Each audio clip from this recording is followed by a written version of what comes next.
Hello, calculus students. This is actually the lesson for Wednesday, March 25th, but it might get posted on Tuesday sometime because I do not want another fiasco like yesterday happening again. So here we go. So we're moving on into the next section. And the next section is an interesting one. In section 7.1, we learned this. If I wanted to find, say, the area under this curve, here's a function, y equals f of x, and I want to find the area from a to b. It's a nice positive function. This is an integral from a to b of f. That would give me the area. But suppose I'm not interested in the area anymore, so there's a physical representation of this function. What if I do this instead? Instead of wanting to know the area, I reach into the plane and I lift that function out of the plane and I rotate it, I revolve it around the x-axis. So I'm going to take that function and revolve it around the x-axis, completely revolve it 360 degrees. I'm going to get a figure, a solid figure. In this case, it looks like that. And my question is, if I take that region and revolve it around the x-axis so that it creates this solid figure, what is the volume of this solid figure?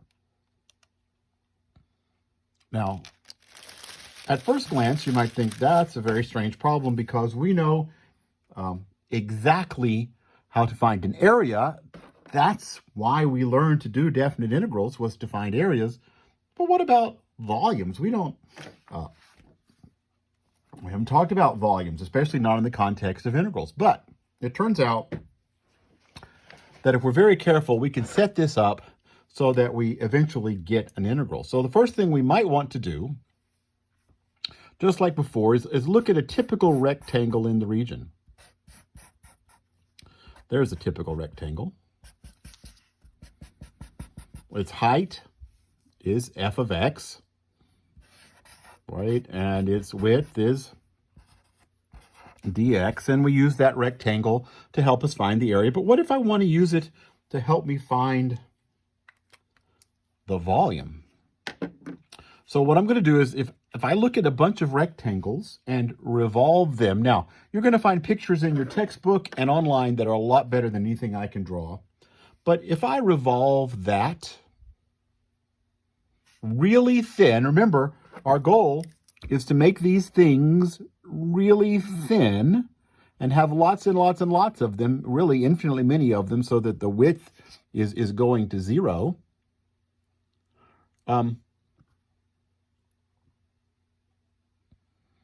Then I would have something like an integral. Let's see.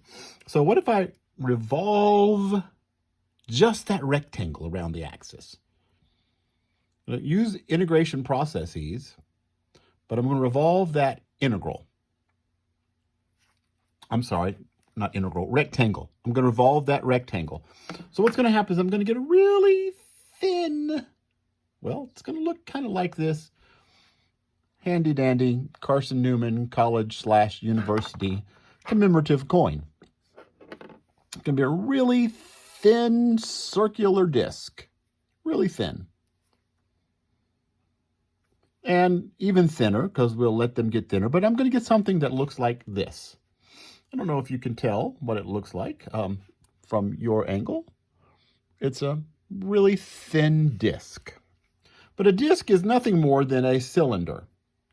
And the way we find the area of a cylinder, well, we'll have to remember that. The area of I'm saying area, that doesn't even make sense. The volume of a cylinder is given by V equals pi r squared h, where r is the radius of the cylinder and h is the height of the cylinder.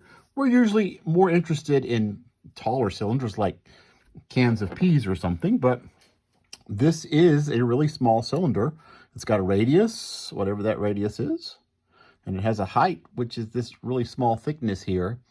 And so revolving one rectangle around, let's see what happens in the next video.